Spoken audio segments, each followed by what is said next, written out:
Welcome to DMA, the ultimate portal into the world of DMA cheating. In this video, we'll cover everything you need to know about DMA cheating, from understanding what it is to setting up your hardware and software. By the end, you'll be fully equipped to cheat undetected in your favorite games. You're here to get answers to key questions. What exactly is DMA cheating? Where can you buy the tools needed for DMA cheating? And once you have them, how do you set everything up? Whether you're new to DMA cheating or looking to optimize your setup, this video will walk you through the entire process, from the basics of DMA cheating to getting those cheats running undetected in your favorite games. We'll cover everything you need to know. First, let's quickly go over the requirements for DMA cheating so you know exactly what you're getting into. We'll break these down in more detail later, but for now, here's a quick list of what you'll need. A DMA card, which is the core of the setup. A second computer, often called the radar. Custom firmware for your DMA card, crucial for avoiding detection. Cheat software that works with your setup. A KMBox, which plays a key role in controlling inputs. An HDMI DP fuser, essential for blending cheat overlays with your game. Depending on your cheat provider, the KMBox and fuser might be optional, but they are generally recommended for the best experience. For those new to the concept, let's dive into what DMA cheating is. DMA, or direct memory access, cheating involves using a specialized PCIe device known as a DMA card.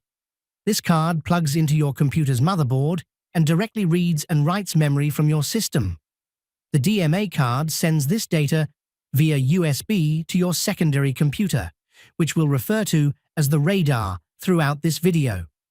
The radar runs cheat software that processes this memory data, allowing you to implement features like ESP, extrasensory perception, and aimbot into your game. What makes one DMA card better than another? It often comes down to the chip it uses.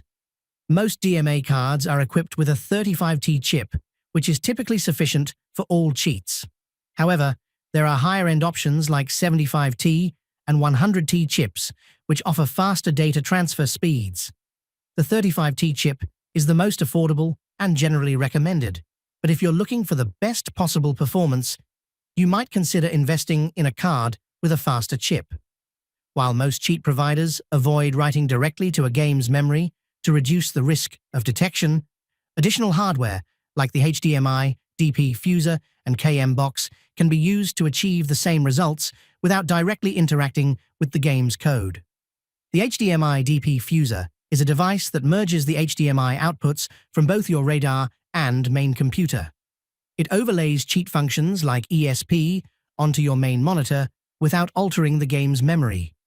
Typically, DMA cheats will cover the radar PC with a black window and then overlay the cheat menu and ESP functions on top of this.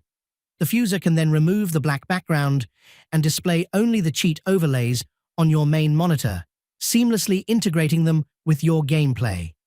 The KMBox is another essential piece of hardware. It connects your mouse to both your radar and main computer, allowing the radar to control your mouse inputs without the game detecting any unusual activity. This setup is similar to devices like the Cronus Zen or Raspberry Pi Arduino, which are used in other forms of cheating. The KMBox enables the radar to send mouse movements directly to your main computer, all while masking them as your own natural inputs. Now let's talk about the most critical component of DMA cheating: custom firmware. As anti-cheat systems evolve, they've become capable of detecting the firmware on your DMA card, making it the primary point of vulnerability in your setup. Custom firmware is designed to disguise your DMA card as a different type of PCIe device, such as a sound card or network card, thereby reducing the risk of detection. This custom firmware is purchased separately from DMA cards, much like cheat software. If you're looking for reliable, undetected firmware, consider checking out our store. We offer some of the most affordable options on the market, with prices starting as low as $97. Our firmware has been extensively tested on popular games that use anti-cheat systems like EAC, Easy Anti-Cheat, and BattleEye, ensuring you stay under the radar while playing titles like Rust, Fortnite, Tarkov, and more. Next, let's discuss where you can buy DMA hardware and software. Just like in the broader cheating scene, there are numerous providers for both.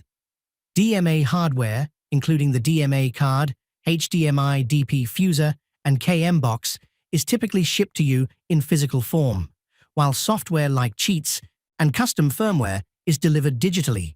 You can join our Discord community through the link below to get more information on where to buy DMA hardware.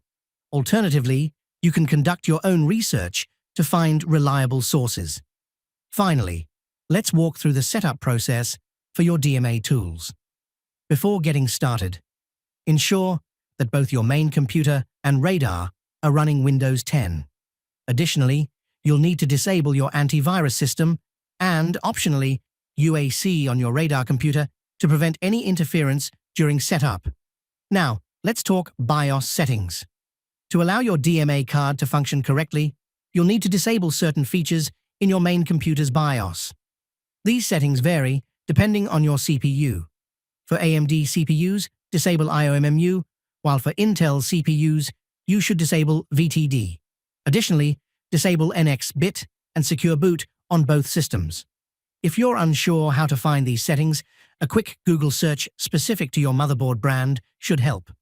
Once you've adjusted these BIOS settings, save them and power down your main computer. Then, plug the DMA card into an available PCIe slot on your motherboard.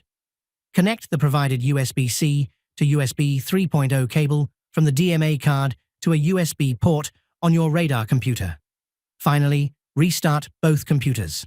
To verify that your DMA card is working, check for any LEDs on the card when your main computer is powered on. You can also check the radar computer's device manager under Universal Serial Bus Controllers for a device labeled FTDI FT01 USB 3.0 bridge. This confirms that your DMA card is properly connected. If you've purchased additional hardware like the KMBox or HDMI DP fuser, your provider should supply detailed setup guides. Once your hardware is set up, proceed to purchase custom firmware to flash onto your DMA card, followed by the cheat software for the game you want to play. Congratulations, you now have all the tools and knowledge needed to get started with DMA cheating. By following this guide, you'll be ready to cheat undetected in any game you choose. Remember, if you have any questions or need further assistance, join our Discord using the link below. Don't forget to subscribe to the channel and stay tuned for more DMA cheating tutorials. Your support by liking and commenting helps us bring more content like this. Thanks for watching and happy cheating!